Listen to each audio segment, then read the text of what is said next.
여러분 안녕하십니까? 요즘 일선 학교에서 수업할 선생님이 없어서 교사 구하기 쟁탈전이 벌어지고 있습니다. 코로나19에 걸린 교사들이 잇따라 격리에 들어가면서 정상적인 학사 운영에 큰 어려움을 겪고 있습니다. 퇴직교사와 장학사, 심지어 교원 자격증 미소지자들까지 대거 확보해 빈자리 채우기에 나섰지만 학교 현장에선 여전히 대체 인력 구하기가 하늘의 별 따기라고 합니다. 첫 소식 김진석 기자의 보도입니다. 세종시에 있는 한 초등학교는 새학기 이후 교직원 확진자가 22명이나 나왔습니다. 교장, 교감, 시간 강사까지 동원해도 구멍난 수업을 막는 데 한계를 보이자 교육청에 요청해 장학사 등 교육 전문직까지 수혈받아 수업 중입니다. 지난 2일 새학기 시작 이후 세종에서는 683명에 달하는 교사 확진자가 나오면서 학사 운영에 차질을 빚고 있습니다. 정년퇴직 교원과 교원 자격증 미소지자의 자격을 완화하는 등 조치로 180명의 대체 인력을 확보해 급한 불을 끄고 있습니다. 강사와 기간직 교사 채용이 어려울 것으로 예상을 했고요. 강사 채용 시에 신체 검사라든가 각종 전력조회 절차를 굉장히 간소화해서 추진할 수 있도록 했고. 대전교육청도 새학기 들어 2,139명의 교직원 확진자가 나오면서 상당수 학교가 학사 운영에 차질을 빚자 긴급 대책을 마련 중입니다. 시교육청 계약직 교원 채용 절차 중 공고기간을 3일에서 1일로 단축하고 결격 사유 조회는 추후 확인으로 완화해 2,869명의 대체교사 인력풀을 확보한 상태입니다. 명예퇴직교사 인력을 구축하여 지원하고 있습니다. 현재는 파견교사와 학습 연구년 중에 있는 교사를 활용한 학교 수업 지원단 구성을 논의 중에 있습니다. 충남교육청의 경우 누적 확진자가 4,162명에 달하는 가운데 곳곳에서 수업 결손의 우려가 커지자 대체 인력 4,241명을 확보했지만 특히 농산어촌 학교의 대체교사 확보가 쉽지 않습니다. 70세 이하 정년퇴직 교원과 명예퇴직 교원 그리고 교사 자격증 미소지자에게까지 채용 기준을 완화해도 인력을 채용하기 힘들다는 게 교육 현장의 목소리입니다. 수천 명의 교원 대체 인력을 확보했다고 해도 이들의 시간당 강의료는 대전 2만 원, 충남 1만 원 등으로 처우가 열악합니다. 또한 감염 위험 등의 우려로 충청권 상당수 학교가 여러 차례 공고를 하고도 대체 인력을 구하지 못하고 있습니다. 교육계에서는 학교에서 막대한 방역 예산 투입으로 지방 교육 재정이 바닥나 대체 교원들의 처우 개선도 쉽지 않은 만큼 국비 지원 등의 확대 대책이 시급하다고 강조합니다. TJB 김진석입니다. 대전과 세종 충남 지역의 신규 확진자 수가 어제보다 9천 명 가까이 늘어나 28,323명을 기록했습니다. 대전에서는 집단 감염이 발생한 동구와 서구 요양병원에서 확진자가 계속 추가되는 등 9,873명이 확진됐고 사망자는 3명 늘었습니다. 충남에서는 천안 5,153명, 아산 2,655명 등 15,152명이 신규로 확진됐고 22명이 숨져 누적 사망자는 466명이 됐습니다. 세종에서는 3,334명의 확진자가 발생했습니다. 오미크론 변이 확산으로 지역에서도 확진자가 폭증하는 상황에 대전 지역 한의사들이 두 팔을 걷어붙이고 나섰습니다. 대전의 100여 개 한의원에서 코로나19 치료 한약을 택배비만 받고 무상으로 보내주기로 한 건데요. 재택 치료를 받고 있는 확진자들에게 큰 도움이 될 것으로 기대됩니다. 김성민 기자입니다. 오미크론 확진은 감염 초기 목이 따갑거나 콧물이 나는 감기 증세와 비슷합니다. 폐를 공격했던 델타 변이와는 달리 코나 목구멍 등을 공격하기 때문에 가래와 마른 기침, 인후통 증세를 보이는 겁니다. 그러다 보니 재택 치료 도중 음식물 삼키기도 쉽지 않고 체력은 급격히 약화되고 소화불량이나 설사, 복통이 생기기도 합니다. 대전 한의사회가 오미크론 등 코로나19 치료를 앞당길 수 있는 한약 치료제 무상 보급에 나섰습니다. 비대면으로 의사와 상담한 후 처방이 이루어지는데 각종 논문과 임상 사례로 효과가 판명된 보험 치료제와 한약들을 택배비만 받고 무료로 보내줍니다. 약국이나 이런 쪽에 약이 부족하고 있는데 사실 한의원에서 한약으로 코로나를 치료를 해보면 좋은 효과를 많이 보고 있거든요. 무료 사업으로 해서 환자분들께 좀 다가서려고 하는 그런 취지로 준비를 했습니다. 보험 치료제 외에 환자에게 제공되는 한약에는 금운화 등 10여 개의 약재가 들어가며 대전 지역 보건소와 병의원에서 확진 판정을 받은 환자가 지원 대상이 됩니다. 대전 한의사회 사무국에 직접 연락하면 지역 내 100여 개 참여 한의원과 연결시켜주고 있습니다. 한의사회는 급성기 치료와 후유증 감소, 면역력 강화에 도움받았다는 상담이 늘고 있다며 4월 2일까지 2주간 우선 시행한다고 밝혔습니다. TJB 김성민입니다. 코로나19로 인해 서울을 비롯한 수도권 급식소들이 문을 닫으면서 천안까지 내려오는 노숙인들이 크게 늘고 있습니다. 대한적십자사 충남지부에 따르면 코로나19 확산 전 하루 평균 80여 명에 불과했던 급식 노숙인들이 최근에는 120명으로 급격히 증가했으며 이 가운데 수도권 노숙인들이 20-30명 선으로 추산되고 있습니다. 최근 급격히 증가한 급식 노숙인들로 인해 천안 지역 무료 급식소들은 재정 부담이 늘어나 운영에 어려움을 겪고 있는 것으로 알려졌습니다. 빌려간 돈을 갚지 않는다며 전 여자친구를 납치하고 차량에 감금한 채 질주한 40대가 경찰에 붙잡혔습니다. 47살 A씨는 지난 17일 저녁 7시 45분쯤 천안시 동남구의 한 빌라 앞에서 귀가 중이던 전 여자친구를 납치해 휴대전화를 빼앗고 미리 잠금 장치를 해둔 렌터카에 강제로 태운 뒤 당진시 신평면의 한 편의점 앞까지 1시간 반가량을 질주하다 신고를 받고 출동한 경찰에 검거됐습니다.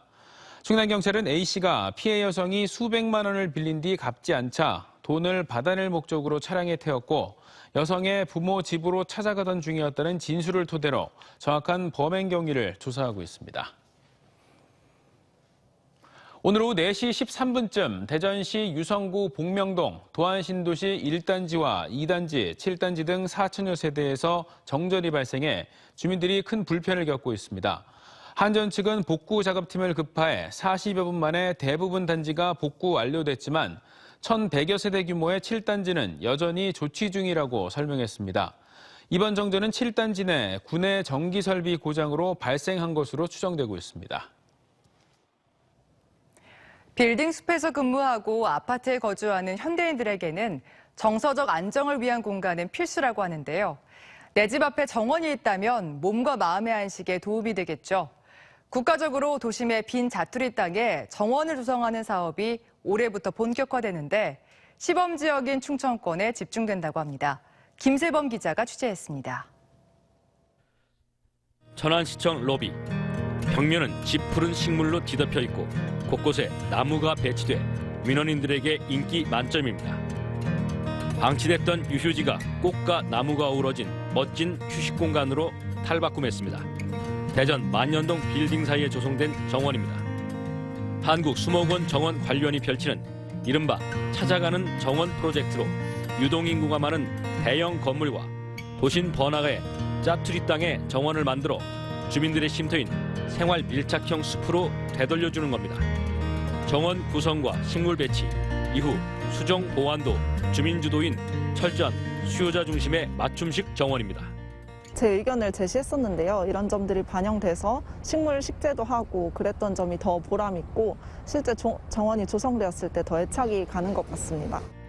지난해만 충청권 7곳에 조성됐으며 올해부터 본격적인 사업에 나서 전국 40여 군데에 새로운 정원이 들어섭니다. 특히 시범지구인 충청은 절반가량인 20여 곳이 배정돼 도심에 활력을 줄 것으로 기대됩니다. 도심정원은 2025년까지 전국적으로 500여 개 조성이 목표여서 해가 갈수록 가속도가 붙을 전망입니다. 시멘트와 콘크리트로 꽉 막힌 도심은 열섬 현상으로 기온이 계속 높아져 기후와 환경에도 악영향을 주니 이를 개선하자는 취지입니다. 또 정서적으로 메말라 있는 도시 주민들에게 재충전과 힐링 공간도 제공하는 다목적 사업입니다. 정원을 유휴토지에 대해 확충했을 때는 그만큼 탄소 흡수원, 저장 역할이 크기 때문에 국가적으로도 의미가 있고요. 건강한 삶을 올 수 있는 공간이 만들어진다고 할 수 있겠습니다. 특히 올해는 도심 정원과 각 지방자치가 의뢰한 공원 조성 사업에 조경과 원예 등을 전공한 취업 준비생이 참여할 예정으로 일자리 창출도 기대되고 있습니다. TJB 김세범입니다. 윤석열 당선인의 대통령직 인수위원회가 역대 인수위 가운데 처음으로 서울이 아닌 세종시에서 경제부처의 업무 보고를 받습니다. 오는 24일 인수위 경제 1분과위는 세종 컨벤션센터에서 업무 보고를 받게 되며 기재부는 지난 5년간 부동산 정책과 세제 개편 방향 등 업무 전반을 다루며 공정위는 기업 집단의 총수 지정에 대한 부분 등이 보고될 것으로 알려졌습니다. 이와 같은 추세로 인해 청와대 세종집무실 설치가 완료되면 새 정부 출범 뒤에는 세종시에서의 대통령 업무 비중이 늘어날 것으로 예상됩니다. 이춘희 세종시장의 비서실장과 정무부시장을 지낸 조상호 전 세종시 경제부시장이 6일 지방선거에서 민주당 후보로 세종시장에 출마하겠다며 출마를 공식 선언하고 이춘희 시장에 도전장을 냈습니다. 충남도 의원 3명도 기초단체장 출마를 위해 도의회에 사직서를 제출했는데 천안시장에 출마하는 김현 의원과 공주시장 선거에 김동일 의원, 보령시장 선거에 나서는 이영우 의원입니다. 지난해 피해 규모가 7천억 원이 훌쩍 넘을 만큼 보이스피싱 범죄가 기승을 부리고 있는 가운데 대전지검과 대전경찰청이 머리를 맞대고 수사협력 방안을 마련하기로 했습니다. 검경 수사권 조정 갈등으로 번번이 무산됐던 수사협력에 두 기관이 손을 맞잡은 건 전국에서 처음인데요. 앞으로도 보이스피싱 범죄에 대한 범죄 수익 환수 등 적극 대처하기로 했습니다. 이수복 기자의 보도입니다. 고령의 어르신이 은행에 찾아와 직원에게 1,000만 원을 인출해달라고 요청합니다. 이상한 낌새를 느낀 직원은 경찰에 신고했습니다. 계좌를 해킹당했다며 현금을 인출해야 한다는 보이스피싱에 속아 넘어갈 뻔한 겁니다. 지난해 11월 대전시 유성구에 사는 40대 남성도 저금리 대출로 갈아타게 해주겠다는 말에 현혹돼 2,500만 원을 인출했다가 경찰에 의해 가까스로 제지되기도 했습니다. 이처럼 지역과 세대를 막론하고 보이스피싱 범죄가 기승을 부리고 있습니다. 실제로 지난해 보이스피싱 피해 금액은 7,700억 원으로 해마다 늘고 있습니다. 보이스피싱 범죄 근절을 위해 대전 지역 검찰과 경찰 100여 명이 한자리에 모였습니다. 검경 수사권 조정 시행 이후 두 기관의 협력 필요성이 제기됐지만 번번이 무산됐는데 전국 처음으로 합동 수사 방안 마련에 나선 겁니다. 보이스피싱 범죄에 대한 수사를 성공적으로 수행하고 그 죄에 상응하는 처벌을 받도록 하기 위해서는 양수사기관의 유기적 협력이 더욱 크게 요구됩니다. 수사에 있어서 그 검찰과 경찰은 그 역할이 분명 다를 수 있습니다. 그렇지만은 가야 되는 방향은 같다고 생각합니다. 두 기관은 최근 대면 편취 수법이 크게 증가했다는 현황과 함께 직접적인 피해로 직결되는 현금 수거 체계 검거 노하우를 공유했습니다. 카드라도 결제해서 했다면 인적이 특정이 되는데 여기서 체포영장 받고 통신허가서 등 받고 이렇게 하면 최소 5-6번의 영장은 필요하다. 검찰과 경찰은 이 같은 세미나를 분기마다 개최해 민생침해 범죄와 관련한 협력 방법을 논의할 계획입니다. TJB 이수복입니다. 대전시가 유망 새싹 기업을 발굴해 글로벌 기업으로 성장할 수 있도록 지원하는 디유니콘 프로젝트를 추진합니다. 지원 대상은 창업한 지 3년 이상 된 기술 기반 새싹 기업 가운데 누적 투자 유치액 5억 원 이상인 기업이며 매년 10곳을 선발해 육성하고 연말까지 1,000억 원 규모의 전용 펀드도 조성됩니다. 선정된 기업에는 첫 3년간 각종 정책 지원 사업에 우선 참여 기회를 부여하고 새싹 기업들이 활용할 수 있도록 도룡동 사이언스 콤플렉스 20층에 비즈니스 거점 공간인 유니콘 라운지도 마련합니다. TJB 개건 의학 전문 기자로 닥터리포트 제작에 오랫동안 참여해온 충남대병원 가정의학과 정진규 교수가 국가암관리 사업으로 국민 건강 증진과 암 환자들의 삶의 질 향상에 이바지한 공로로 보건복지부 장관 표창을 받았습니다. 정 교수는 대전 암생존자 통합지지센터장으로 암 생존자의 건강 증진과 지역민들의 암 조기 발견을 위해 힘쓴 공로를 인정받았습니다. 지난해 6월 생후 20개월 된 딸이 동거남의 지속적인 학대와 폭행으로 숨지자 동거남과 함께 딸의 시신을 아이스박스에 은닉하는 데 가담했던 20대 여성이 2심을 앞두고 항소를 취하했습니다. 살해된 딸의 시신을 3주 이상 숨긴 혐의 등으로 1심에서 징역 1년 6월형을 선고받은 26살 정모 씨는 어제 변호인을 통해 항소 취하서를 법원에 냈으며 검찰 항소가 유지돼 항소심은 내일 예정대로 진행됩니다.